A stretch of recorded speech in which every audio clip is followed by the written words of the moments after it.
जनपद मुख्यालय में एनजीटी के नियमों का जमकर माहौल उड़ाया जा रहा है। पालिका की ओर से एमआईसी गदेरे पर एकत्र किए कूड़े में किसी अज्ञात व्यक्ति द्वारा आग लगा दी गई, जिसके धुएं से समीपवर्ती क्षेत्र के लोग खासे परेशान हो रहे हैं। वहीं पालिका अध्यक्ष ने बताया कि कूड़े में आग लगाए जाने की सूचना फायर सर्विस को दे दी गई थी। पालिका इस स्थान पर वर्षों से शहर का कूड़ा एकत्र करती रही है। हालांकि यहाँ कूड़ा एकत्र किए जाने पर समीपवर्ती गाँव के ग्रामीण व मोहल्लेवासी कई बार विरोध भी जता चुके हैं, लेकिन पालिका के पास ट्रंचिंग ग्राउंड न होने के कारण पालिका यहीं पूरे शहर का कूड़ा फेंकती रही है। नगर पालिका अध्यक्ष ने बताया कि पौड़ी में ट्रंचिंग ग्राउंड समस्या लंबे समय से रही है। हालांकि अब सुप्रीम कोर्ट के आदेश के बाद फॉरेस्ट की जमीन में विशेष परिस्थितियों पर ग्राउंड बनाने की अनुमति उन्हें मिल गई है, जिसके लिए शासन स्तर पर काम किया जा रहा है। उन्होंने उम्मीद जताई है कि जल्द ही इस भूमि में ट्रंचिंग ग्राउंड की स्थापना कर दी जाएगी, जिससे पौड़ी वासियों की सबसे बड़ी कूड़े की समस्या का निस्तारण भी हो जाएगा। वहीं जिलाधिकारी ने बताया कि नई जमीन खोजने के लिए नगर पालिका को कह दिया गया है, जिस पर ट्रंचिंग ग्राउंड की व्यवस्था की जाएगी।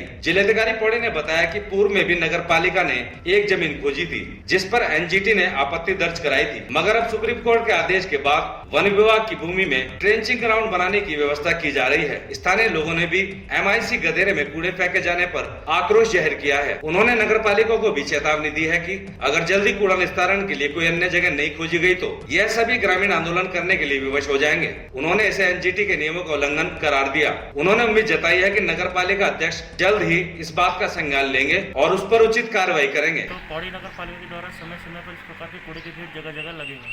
और अगर हम इस समय बात करें तो चोपड़ा गदेरे की जो बात की जा रही है, एनजीटी के नियमों का यहाँ पर सरासर उल्लंघन हो रहा है।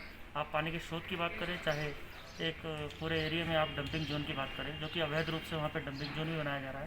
तो स्थानीय रूप से अगर वहाँ पर देखिए तो आवाजाही वहाँ पर काफ़ी दुश्वार हो गया वहाँ पर जाना, और अगर उस कूड़े के बीच और उस धुएँ के बीच इंसान रहे तो उसके लिए काफ़ी बड़ी समस्या भी है। अरे मैं समझता हूँ कि नगर पालिका परिषद का जो उत्तराखंड के तमाम स्थानीय निकाय है, चाहे राजधानी हो या अन्य जगह हो, ये ट्रेंचिंग ग्राउंड की जो अव्यवस्था है ये तमाम जगह रही है।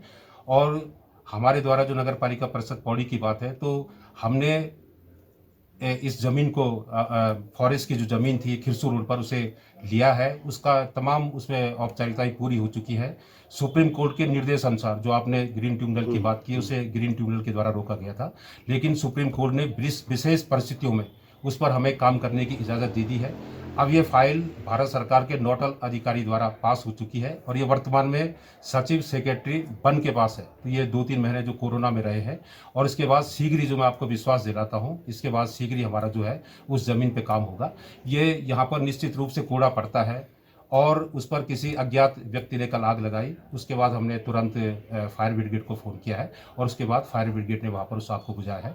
लेकिन मेरा ये सरकार से आपके माध्यम से निश्चित रूप से निवेदन है, और तमाम पौड़ी के नगर वासियों से भी निवेदन है, जिस तरह की हम सॉलिड वेस्ट मैनेजमेंट के तहत जो है हर वार्ड में हमने कंपोस्ट पिट बनाना तैयार किया गया था। तो ये व्यवस्था कोरोना महामारी के कारण थोड़ा रुकी है, लेकिन फिर भी मैं आपको विश्वास दिलाता हूँ कि सेक्रेटरी से हमारी बात चल रही है, तो इसी महीने जो है इस पर कार्रवाई होगी और हमारा वहाँ काम पूरा, उसके लिए हमारा एस्टिमेट भी जा चुका है 8 करोड़ का, और वो राज्य सरकार से पैसा अगर हमें मिलता है तो ठीक है, तब तक हम अपने जो राज्य वित्त आयोग है उस पर हम लोग इस तरह के काम करा सकते हैं, तो उस पर हम शीघ्र कार्रवाई करें। वो चाहिए कि जल्दी से जल्दी ज़मीन ढूंढें।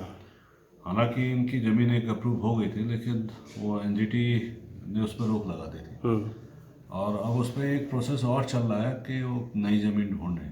जैसे वो नई ज़मीन मिलती है तो उसके हिसाब से जो सॉलिड वेस्ट मैनेजमेंट के जितने भी काम होने हैं, ट्रेंचिंग ग्राउंड या फिर उसकी व्यवस्था वो लोग करेंगे।